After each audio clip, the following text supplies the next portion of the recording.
I filed a restraining order against my ex after he crashed my sister's wedding. His sister then revealed a secret he had been keeping from me for years.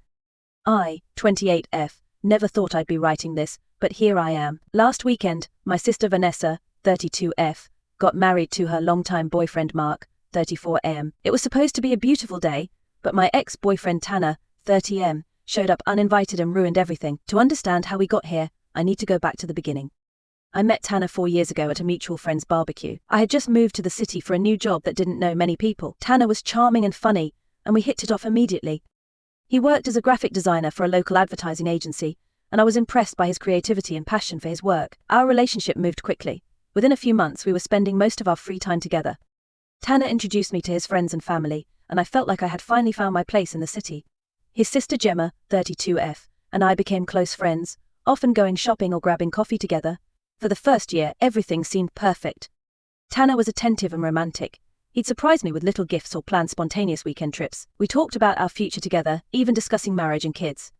I thought I had found my soulmate, but as time went on I started to notice some red flags. Tanner could be possessive and jealous. If I went out with my co-workers after work, he'd bombard me with text messages asking where I was and who I was with. He'd get upset if I spent too much time with my family, saying I was prioritizing them over our relationship. I tried to brush these incidents off, telling myself that Tanner just loved me and wanted to spend time with me. But things started to escalate. He'd have angry outbursts over small things, like me forgetting to buy his favorite snack at the grocery store, or being a few minutes late to meet him for dinner. One incident stands out in my memory. About 2 years into our relationship, I got a promotion at work. I was excited and wanted to celebrate, so I invited Tanner to dinner at a nice restaurant. But when I told him the news, his reaction wasn't what I expected. Instead of being happy for me, he seemed annoyed. He made snide comments about how I'd probably be too busy for him now, and accused me of caring more about my career than our relationship. I was hurt and confused by his reaction.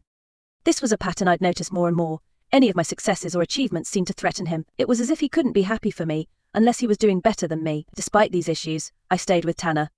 I loved him, and I kept hoping that things would get better. I made excuses for his behavior, both to myself and to others. When my sister Vanessa expressed concern about how Tanner treated me, I defended him, saying she just didn't understand our relationship. Things came to a head about 8 months ago. We were at a friend's birthday party, and Tanner saw me talking to a male co-worker who had also been invited. Even though it was a completely innocent conversation, Tanner completely lost it. He stormed over, grabbed my arm, and started yelling at me in front of everyone, accusing me of flirting and cheating on him. I was mortified and embarrassed. Our friends tried to calm Tanner down, but he was out of control. He knocked over a table, spilling drinks everywhere, and nearly got into a physical fight with my co-worker. The party host ended up calling the police, and Tanner was escorted out. That was the final straw for me. The next day, when Tanner came over to apologize, I told him it was over. I couldn't take the jealousy, the anger, and the controlling behavior anymore. He begged me to reconsider, promising he would change, but I stood my ground. I told him I never wanted to see him again. For the first few months after our breakup, Tanner wouldn't leave me alone. He'd show up at my apartment unannounced, sometimes in the middle of the night. He'd call and text constantly, alternating between apologies and angry accusations. He even tried to contact my friends and family to get to me. It got so bad that I had to change my number and move to a new apartment just to get some peace. During this time, I leaned heavily on my sister Vanessa for support. She let me stay with her and Mark for a few weeks while I looked for a new place. She was there for me when I cried, when I doubted my decision, and when I was scared of Tanner's behavior. Vanessa and Mark's support was invaluable, and it brought us closer than ever. Things had been quiet for the past few months, and I thought I was finally free of Tanner. I was wrong. The day of Vanessa's wedding arrived, and everything was going perfectly. The ceremony was beautiful, Vanessa looked stunning in her dress, and Mark couldn't take his eyes off her. At the reception, I was chatting with some of Vanessa's friends, feeling happy and relaxed for the first time in months. That's when I heard a commotion near the entrance. I turned around and there he was, Tanner, stumbling into the reception hall, clearly drunk. My heart started racing. How did he even know about the wedding? How did he find out where it was? Before I could process what was happening, Tanner spotted me and started making his way over, knocking into tables and guests as he went. I froze, not knowing what to do. Vanessa's husband Mark and some of his groomsmen quickly intervened, trying to escort Tanner out. But Tanner wasn't having it. He started yelling, saying he needed to talk to me, but he still loved me, and that I was making a huge mistake by leaving him. The entire reception came to a standstill. Everyone was staring, and I could feel the panic rising in my chest. Vanessa looked horrified, and I could see tears welling up in her eyes. This was supposed to be her special day, and Tanner was ruining it. It took 4 guys to finally drag Tanner out of the reception hall. He was kicking and screaming the whole way, causing a huge scene. Once he was gone, an uncomfortable silence fell over the room.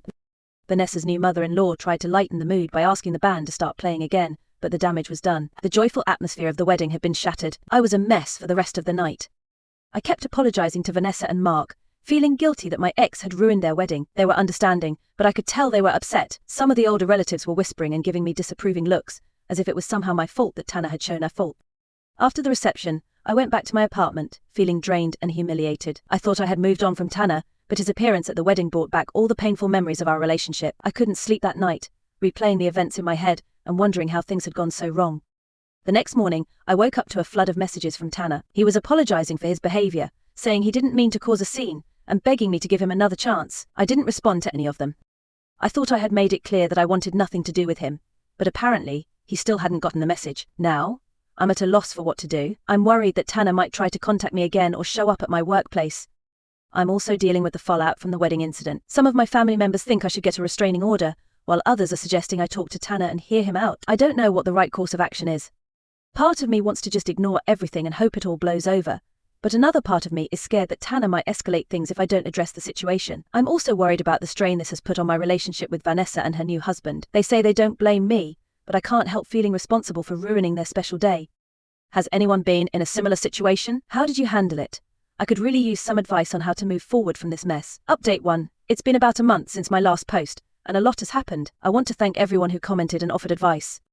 Your support really helped me during this difficult time. After much consideration and discussion with my family, I decided to take legal action against Tanner. The process was more complicated than I expected, but I'm glad I went through with it. First, I had to gather all the evidence of Tanner's harassment. This meant going through months of text messages, voicemails, and emails. It was emotionally draining to relive all of that, but it also reinforced my decision to get a restraining order.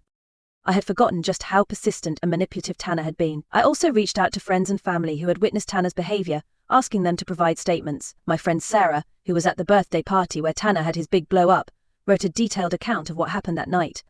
Vanessa and Mark provided statements about the wedding incident. Even my old neighbor from my previous apartment complex wrote a statement about the times Tanner had shown up unbited, yelling and causing a disturbance. With all this evidence in hand, I filed for a restraining order. The day of the court hearing was nerve-wracking. I was terrified of seeing Tanner in court, worried about how he might react, but to my surprise, he didn't show up. The judge reviewed all the evidence and granted the restraining order. Tanner is now legally required to stay at least 100 yards away from me, my home and my workplace. He's also prohibited from contacting me in any way.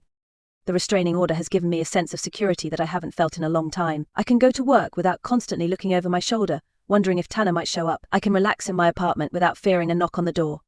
However, getting the restraining order wasn't the end of the drama. A few days after it was served, Tanner's sister Gemma reached out to me. Gemma and I used to be close when Tanner and I were dating. We'd often go shopping together, or have girls' nights, but we hadn't spoken since the breakup. I assumed she had taken Tanner's side. Gemma asked if we could meet for coffee, saying she wanted to talk about Tanner. I was hesitant at first, worried that she might try to convince me to give Tanner another chance, but curiosity got the better of me, and I agreed to meet her at a public cafe. When we met, Gemma looked tired and stressed. She started by apologizing for Tanner's behavior at the wedding, and for not reaching out sooner. Then she dropped the bombshell. Tanner had been struggling with alcohol addiction for years, something he had managed to hide from me during our relationship. I sat there, stunned, as Gemma explained. Apparently, Tanner had started drinking heavily in college to deal with the stress of his coursework. By the time he graduated and started his job at the advertising agency, he was drinking almost every day. He was functional enough to hide it from his co-workers and from me, often drinking in secret. Gemma said that Tanner's drinking had spiraled out of control after our breakup. He had started showing up to work drunk, missing deadlines, and getting into arguments with his co-workers. He eventually lost his job. He had alienated most of his friends with his erratic behavior, and was now living with their parents. The incident at the wedding had been a wake-up call for Tanner's family. They had known about his drinking problem, but had been in denial about how bad it had gotten. Now they were trying to get Tanner into a rehab program, but he was resistant to the idea. I sat there, trying to process all this information. How had I not noticed Tanner's addiction during our 3 years together? Gemma said Tanner was very good at hiding it, often using breath mints to mask the smell of alcohol, and blaming his mood swings on work stress. Part of me felt angry that Tanner had kept this from me for so long. Another part felt guilty for not noticing, for not being able to help him, but mostly I felt relieved. Relieved that I had gotten out of the relationship when I did, before things got even worse. Gemma asked if I would consider talking to Tanner once he was sober and had completed rehab. She thought it might give both of us some closure. I told her I'd think about it, but I made no promises. Right now I'm focused on healing and moving forward with my life. As for my relationship with Vanessa and Mark, things are slowly improving. They've been incredibly understanding throughout this whole ordeal. Vanessa and I had a long talk where we both cried and hugged it out. She assured me that she doesn't blame me for what happened at the wedding, and we're working on rebuilding our bond. Mark's family has been a bit more difficult to win over. Some of them still give me cold looks at family gatherings, but Mark has been great about standing up for me and explaining the situation. Last week we all had dinner together, and it felt like a step in the right direction. For now, I'm taking things one day at a time. I'm focusing on my career.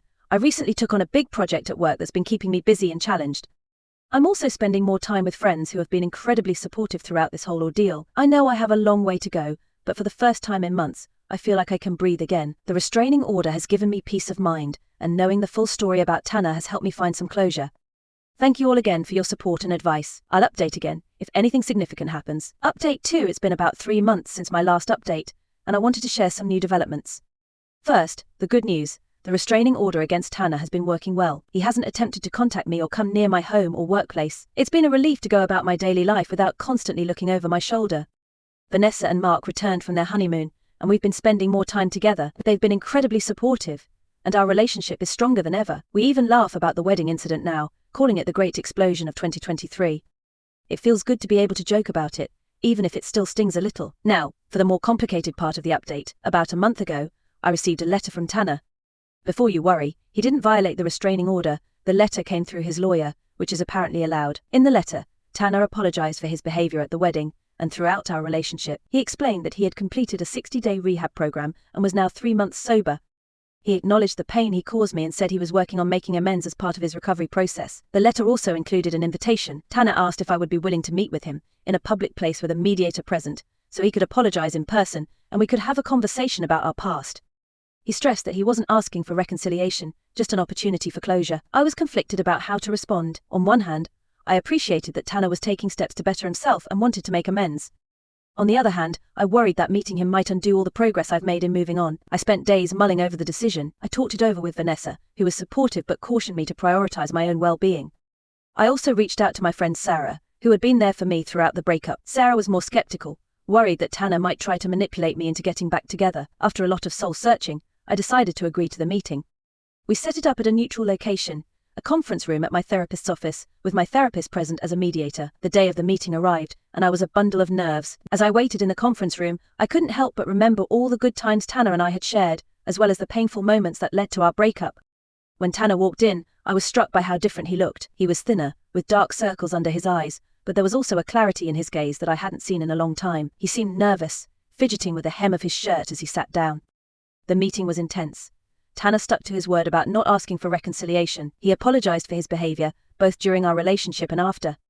He took full responsibility for his actions, not blaming the alcohol but acknowledging how his addiction had warped his thinking and behavior. Tanner went into detail about his struggle with alcoholism, explaining how it had started in college and gradually taken over his life. He talked about the shame and fear that had kept him from seeking help earlier, and how he had pushed away everyone who tried to support him.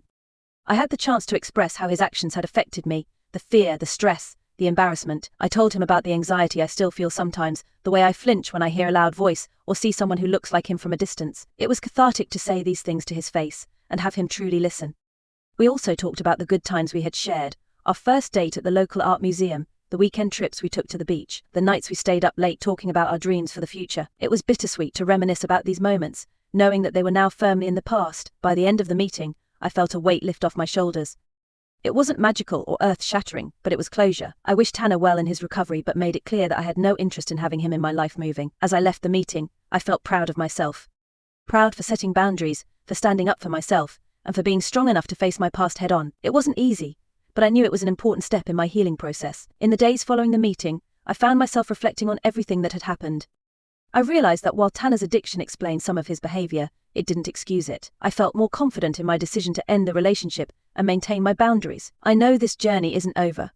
I'm still working through things in therapy, processing the complex emotions that came up during the meeting with Tanner. I'm also focusing on rebuilding some of the relationships that were strained by this whole ordeal, particularly with some of Marv's family members who were still skeptical of me. But for the first time in a long time, I feel hopeful about the future. I'm throwing myself into my work and hobbies, rediscovering parts of myself that I had neglected during my relationship with Tanner. I've even started taking a photography class, something I've always wanted to do but never had the courage to try before. Thank you all for your continued support. Your comments and messages have been a source of strength throughout this process. I'll update again if there are any significant developments. Update 3. It's been 6 months since my last update, and I wanted to share some final thoughts on this chapter of my life. The meeting with Tanner turned out to be a turning point for me. After facing my fears and standing my ground, I felt a renewed sense of confidence and self-worth. I've continued to focus on personal growth, both in my career and my personal life. At work, I've taken on more responsibilities and even mentored a new employee. My boss has noticed my increased confidence and dedication, and there's talk of a potential promotion in the near future. It feels good to be recognized for my hard work and to know that I'm valued in my professional life. My photography hobby has blossomed into a real passion. I've been taking more advanced classes and even had a few of my photos displayed in a local cafe's art show. It's been incredibly fulfilling to express myself creatively and to see others appreciate my work. Vanessa and Mark are doing great. They recently announced that they're expecting their first child, and I'm thrilled to become an aunt. We've been spending a lot of time together, planning the nursery and discussing baby names. The wedding incident is now just a crazy story we tell at family gatherings, usually accompanied by eye rolls and laughter. As for Tanner, I haven't heard from him directly since our mediated meeting, which is exactly what I wanted. I did run into his sister Gemma at a local coffee shop a few weeks ago. We had a brief, cordial conversation. She told me that Tanner is still sober and has been making positive changes in his life. He's found a new job and is attending regular AIR meetings. While I'm glad to hear he's doing better, I'm also relieved that our paths no longer cross. The restraining order expired last month, and I chose not to renew it. Tanner has respected my boundaries since our meeting, and I no longer feel the constant fear and anxiety that plagued me before. It's liberating to walk down the street without constantly looking over my shoulder. My relationships with Mark's family have improved significantly. At a recent family barbecue, his mother pulled me aside to apologize for her initial coldness towards me.